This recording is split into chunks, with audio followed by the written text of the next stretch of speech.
Anna Ivanovna lahir pada 7 Februari 1693 di Moskow, Rusia, dari pasangan Raja Ivan kelima dan seorang wanita aristokrat bernama Praskovia Saltykova. Ayahnya, Raja Ivan kelima, secara mental kurang sehat dan dijuluki sebagai Ivan si bodoh. Maka, segala kendali berada di tangan sang paman, yaitu Peter ke-1 atau yang dikenal sebagai Peter the Great. Anna memerintah Rusia sejak tahun 1730 hingga 1740. Di balik penampilannya yang cabi dan cute seperti boneka Susan, ternyata kelakuannya seperti boneka Annabelle. Sejarawan bahkan menyebut eranya sebagai era kegelapan. Anna dan kedua saudaranya dibesarkan sang ibu di sebuah istana tua di dekat Moskow. Untuk menghibur Anna, ibunya memenuhi istana dengan pelawak, badut, kurcaci, dan orang-orang penyandang disabilitas. Meski dibesarkan secara disiplin dan religius, keadaan rumah tangga sang ibu yang penuh dengan drama dan pertengkaran membuat Anna tumbuh menjadi seorang anak yang pemarah, pendendam, dan keras kepala. Orang-orang di sekitar Anna menjulukinya sebagai Eve Anna yang mengerikan.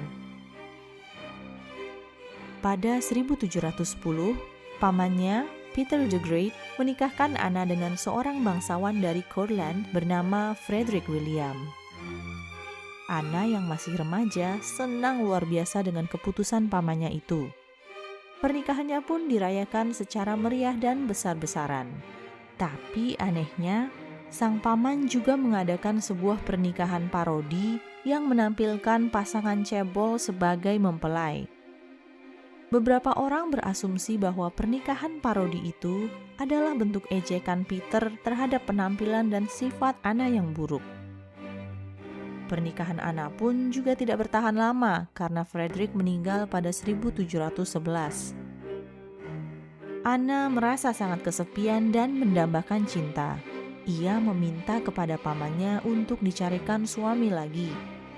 Tapi pamannya menolak ide tersebut. Anna pun semakin memendam amarah dan dendam. Setelah kematian Peter kedua pada 1730, Dewan Penasihat Tinggi Rusia mempertimbangkan Anna sebagai pewaris tahta. Kondisi Anna yang menjanda tanpa anak dianggap sebagai suatu keuntungan. Ia pun ditawarkan untuk menduduki posisi ratu dengan beberapa syarat. Syarat tersebut adalah Anna tidak diperbolehkan menikah lagi maupun menunjuk pewaris tahta. Ia juga tidak diperbolehkan menyatakan perang atau perdamaian, melantik bangsawan baru, menyita properti, dan menjatuhkan hukuman mati tanpa persetujuan Dewan Penasihat Tertinggi. Dengan enteng, Anna setuju dan menandatangani dokumen perjanjian tersebut. Lalu ia pun berangkat menuju Moskow. Dan setelah memastikan posisinya sebagai ratu sudah aman, ia membuat suatu peraturan yang membuat beberapa bangsawan marah. Ketika diingatkan akan perjanjian yang sudah ditandatangani, ia malah merobek dokumen itu di depan umum dan menyatakan bahwa ia akan memimpin Rusia dalam tradisi otokratis. Dengan deklarasi Anna sebagai pemimpin tunggal Rusia, ia menghapus Dewan Penasihat Tertinggi dan menghukum anggota-anggotanya dengan penjara, pengasingan, bahkan hukuman mati.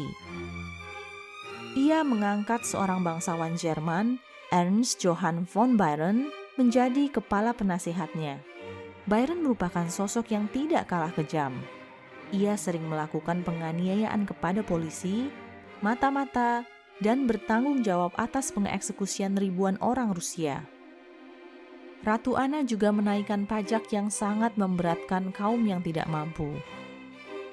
Dan sama seperti ibunya, Anna suka memenuhi istananya dengan kumpulan badut, pelawak, dan orang-orang penyandang disabilitas. Ia juga sangat menyukai berburu.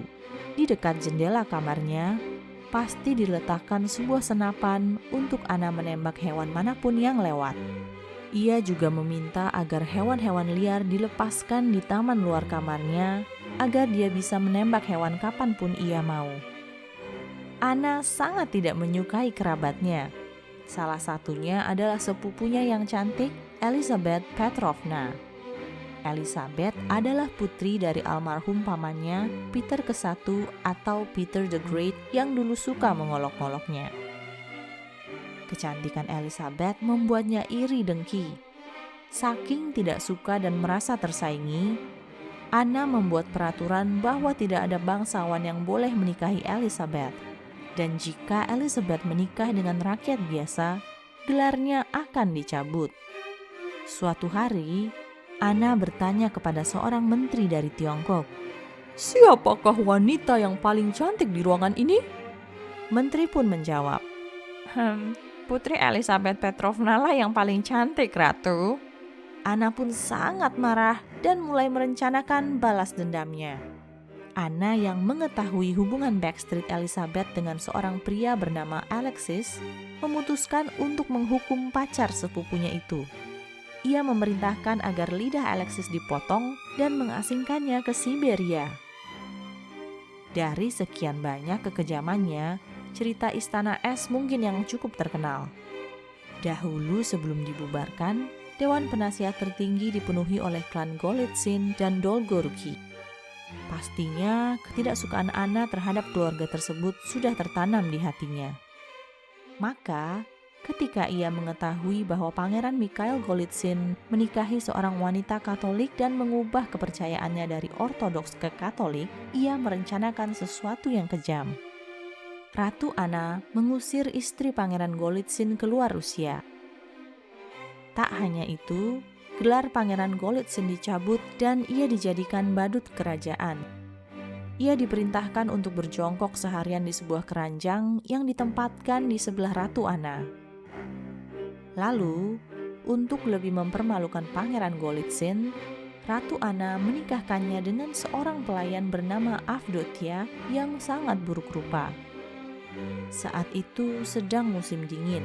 Pangeran dan Avdotia dipaksa mengenakan pakaian badut lalu dimasukkan ke dalam sebuah kandang dan diarak di atas gajah bagaikan sirkus. Setelah itu, pakaian mereka dilucuti dan mereka pun dipaksa bermalam di sebuah istana es yang dibangun khusus untuk pernikahan tersebut. Dengan santai, Ratu Anna memberi saran, "Bercintalah kalau mau hangat." Untungnya, Avdotia berhasil menyuap salah satu penjaga dan mendapatkan mantel yang cukup hangat. Mereka pun berhasil bertahan hidup hingga esok hari. Hanya beberapa bulan setelah pernikahan Pangeran Golitsyn, Ratu Anna jatuh sakit. Penyakit ginjal yang dideritanya konon membunuhnya secara perlahan dan sangat menyakitkan. Ia meninggal pada 17 Oktober 1740 di usianya yang ke-47. Bagaimana pendapat kalian tentang Ratu Anna Ivanovna? Tulis di kolom komentar di bawah ya.